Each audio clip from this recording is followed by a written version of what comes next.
Okay, so I'm gonna have the client go into an overhead squat for the functional movement screen. So what I'm looking at is thigh parallel to the ground, knees not going over the toes, lumbar arch, arms over the head. So try to get down a little bit lower.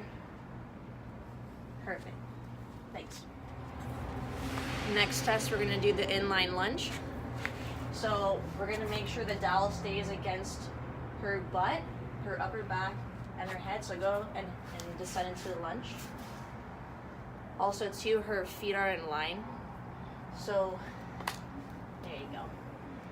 So what I'm looking for is if she has forward leaning in the trunk, again, knee going over the toe, indication of tight calves. Movement away from the dowel. All right, so the client is going to do the back scratch. So go ahead and bring this arm, try to touch your hands together. All right, so we're looking for a perfect score on this. Is her fingers touching? So there is no touching with the fingers, so she gets a 2. So go ahead and switch sides. And then right here, yes, finger length away from each other, so she gets a 2 on this. Good job. For the next assessment, we're gonna be testing hamstring flexibility. So I'm gonna have her bring up her right leg. So the heel, try to keep this leg down. So the heel is at mid-thigh, so that would be a 3. So let's test the opposite leg. Try to keep that leg down. Good, both out of 3. All right, for our next exercise, we're gonna do the core stability push-up. For women, we're gonna line up the hands at the clavicle. And what we're looking at is we want her body to push up in one single unit. So we're gonna look at the shoulders and the hips moving up at the same time. Go ahead. Good. So as you can see, the hips kind of stayed down a little bit longer than the shoulders did. So we'll rate that a 2. All right, for our next assessment, we're gonna do the bird dog. First, we're gonna start with the contralateral. So I'm gonna bring the dowel here to make sure that her hips, upper back, and head stay against the dowel. So go ahead and do the contralateral. So do this side first. And then bring that elbow to the knee. Oh, there you go. Do one more of those. Good, all right, let's do the other side.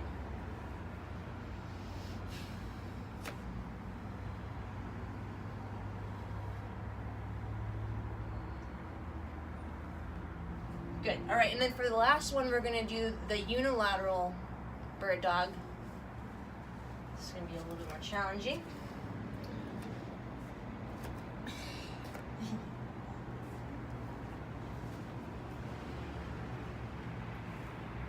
Nice. Good. Good, I would definitely rate that a 3. All right, so next assessment, we're gonna do a plank. So you're gonna go on your forearms. I want you to make sure that your hands don't touch each other, so you're staying shoulder width apart. Okay, keep your neck neutral, hips neutral. You're gonna hold that for 10 seconds. Good, we're looking for a lumbar extension, hip flexion, protraction or retraction in the shoulders, cervical spine extension, flexion. Good. All right, for the next assessment, we're gonna do a side plank. Good, so we're looking for a straight line from ankle, knee, hip, shoulder, nose. Good. Also looking for hip drop, shoulder alignment. Perfect, let's try the other side now. Sorry.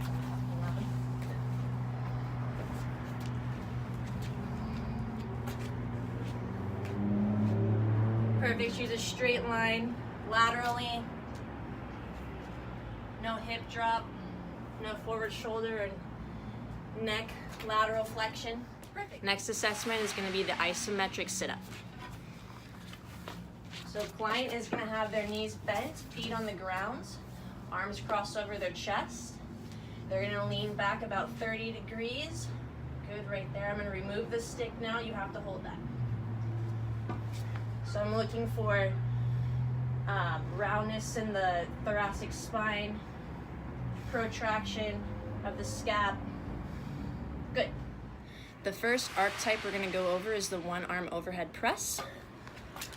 So the client is going to press the dumbbells overhead while staying in contact with the dowel. So dowel right here in the sacrum. Try to pull in your core more so your lumbar is there, upper back, and then head. So go ahead, press. So what I'm looking for is I can still see the ear. So there's some tightness in the lats, a little extension in the lumbar, so tightness in the erectors. Also, we're looking for external rotation in the elbows, which is an indication of tight internal muscles. And then elbow flexion would be tight tris, tight bis. Good. The next archetype we're going to go over is a two-arm press. So what we're looking for here is to make sure that her forearm is perpendicular to the ground, and then she's going to push up from there and try to hold a 90% push-up. So not all the way. So you're going to bring your torso parallel to your humerus. So go ahead. The third archetype we're going to go over is the arm hang. So we're going to bring the client into horizontal internal rotation. So she's going to try to push the dumbbells behind her without compensating in the wrist there. Bring that elbow up. We're also looking for the neutral spine, so she has a little bit of compensation in the lumbar spine. Also too, we have a little of an anterior tilt in the humerus. Good. The fourth archetype we're going to go over is front rack in extension. So the client is going to be in anatomical position. She's going to bring the dumbbells up parallel to the ground. Perfect right there. So I'm looking for neutral spine, making sure that she doesn't have excessive protraction, that she's not pronating. Good. The last archetype we're going to go over is the front rack in flexion. So I'm going to have the client, again, be in anatomical position, bring her arms up like this, pull them above, so there you go, right there, hold. So what I'm looking for is elbows flaring out, good, excessive protraction. Also, if she's maintaining a neutral spine. Good. The next assessment we're going to do is the hurdle step. So what I'm going to be looking for in the client is she's going to stand on one leg, and then she's going to bring that leg over, and she's going to tap her heel down. And then switch that to get a little bit closer to the bar. Good. So what I'm looking for too is I want to make sure that she's not laterally tilting side to side and twisting her spine. Should I do this side again?